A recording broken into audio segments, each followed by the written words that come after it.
This topic is presented by Land Investors R Us. If you are a serious land investor or seriously thinking to become one, there are some rules you have to follow to increase the chances you have of being successful in every transaction you pursue. Discover these rules in today's topic. 7 rules land investors should live by.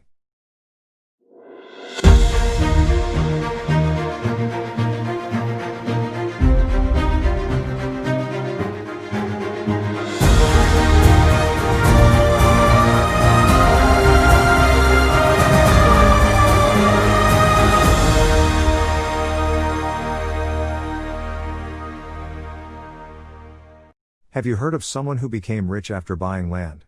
Or maybe you know someone who bought a small piece of land not long ago, and now, that small piece of land is worth twice as much, 3, 4, 5 or even 10 times as much as the original price? In today's topic, we are going to share with you 7 rules you can learn and follow, if you want to be part of that small group of land investors that are creating wealth by investing in land. Rule number 1. Only use funds from your discretionary income. It is true that saving does not replace investing, but you must save before you can invest. Your discretionary income is what you have left after you have paid for all your necessities from your take-home pay. After you have put aside some money for expenses you make only once or twice a year and for an emergency fund you will use for the unexpected. What you have left now is the discretionary fund you can use for investing. This is money you do not need now. Will not need in 1 year, 2 years, 3 years, or even 5 years. Rule number 2. No deal is always better than a bad deal. When investors have saved some money and are ready to invest in land, it's easy to fall into the temptation of buying just to buy. Whatever you want to invest your money on, you need to have patience. If you are a land investor, you already know this, no 2 pieces of land are exactly the same, so when your offer is not accepted, do not get disappointed, keep working and waiting for the deal you are looking for. It's better to have no deal than a bad or terrible deal. Rule number 3. Always do your due diligence before you buy.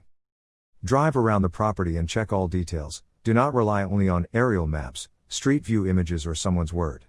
Make sure no neighbor is trespassing. Check the county's records for you to have an idea on boundaries, and once you decide to buy, have your land surveyed by a professional and reputable surveyor. Check several sources to make sure the property you are trying to buy does not lie within the floodplain or floodway. Do not rely only on what a survey says. Check with Subdivisions Property Owners Association, or the city, for restrictions on what can be built on the property you are trying to buy. Do not make assumptions or trust what other people are saying. Check values, go to the county database and check current and historical values, get a CMA from a realtor, and if you are definitely buying, have the property appraised. Rule number 4. Get to know what your risk tolerance is. If you have low tolerance to risk, most likely you will be investing for the long term, doing transactions where everything is controlled and calculated. You will pay a consumer price or close to it, therefore, your profit will also be lower.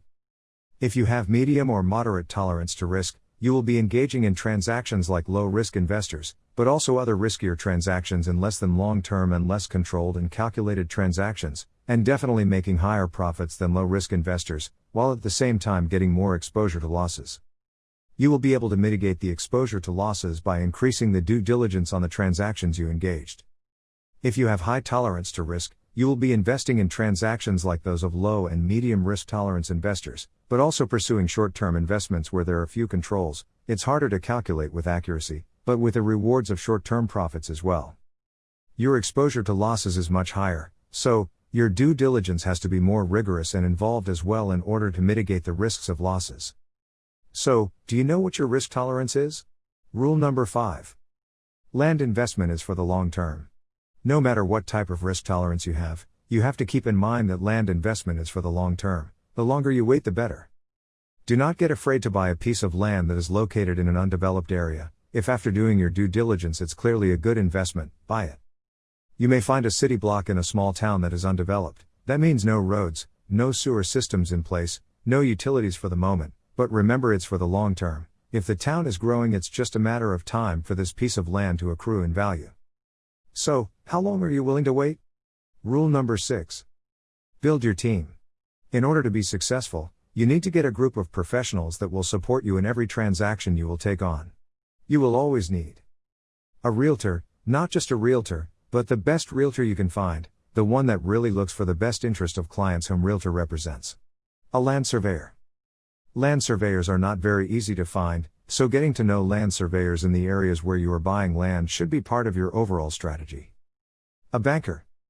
Even if you have lots of cash, it's better if you have an established line of credit because you never know when a good opportunity will show up, and you need to be prepared. A title company. There are many services that title companies can give real estate investors. This is a key relationship. They can give you information that is fundamental for your decision to buy.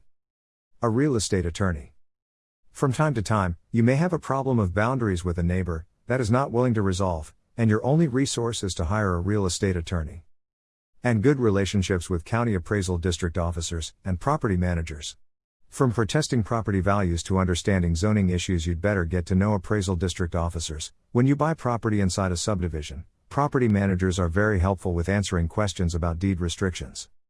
When you are dealing with residential lots, most questions will be related to what kind of home you can build, or if you can bring a mobile home. This information can be found in the deed restrictions document, but there's always specifics like the minimum square footage for a new home, the materials you can use, or the type of home you can build. For all these questions, you cannot just make assumptions, but you need to get clarifications to make sure you are buying the right property, if you are buying, or that you convey the right information to prospective buyers of this property if you are selling. Rule number 7. Learn how to read legal descriptions. Legal descriptions tell you the specific location where a property lies. When you deal with land, you will not see an address like when you deal with buildings, and very often, investors miss a good deal because they do not know how to read legal descriptions, and therefore, they show no interest or make a very low or a very high offer. A few years ago, one client saw a property listed for sale in his local MLS. This listing had a description that was very poor, and only had one picture of a map that was upside down. All those prospective buyers that were unfamiliar with this particular small town completely missed this opportunity. The address of this listing was 000 blah blah blah street. Because it was land, there was no mail service, no trash service, and no utilities in place, and the only for sale sign was placed in one of the only 2 points of access, a dead-end road where no people would drive or walk. When this client saw the listing, and was able to identify its location, he could not believe the low price this property was listed for. This client drove to the area to confirm the listing's location, and after having a hard time getting a hold of the listing broker, this client made an offer that was accepted. The county appraisal district assessment for this property was very high, and people generally think that the only reason for that is that these tax jurisdictions are in the business of charging property taxes, so the higher the value, the more taxes they collect. When the property appraisal came, the appraised value was almost the same value the county appraisal district was assessing this property for, so on the day of the close, this client made around $140,000 for just buying this piece of land. When people came to the property to do the survey, appraise the property, to clean the property or to perform other services, they got amazed with this property, and were all wondering, how could they have missed this opportunity? The reason? They all showed no interest because the location was not clear, the description of the listing was very poor, and the only picture in the listing was an upside-down map of the area. That got everyone confused. So, please do yourself a favor, and please learn how to read legal descriptions. Conclusion. When you decide to become a land investor, you have to learn how to deal with risk. If you master how to handle risk, and follow a rigorous due diligence process that goes in accordance with the risk tolerance that you have, then you will be able to mitigate risk, and greatly increase the chances of making a huge profit in every transaction you do. Thanks for watching this video. Please leave us your comments below. Or email us any questions you may have to landinvestors4life@gmail.com. If you like the content of this video, please subscribe for more.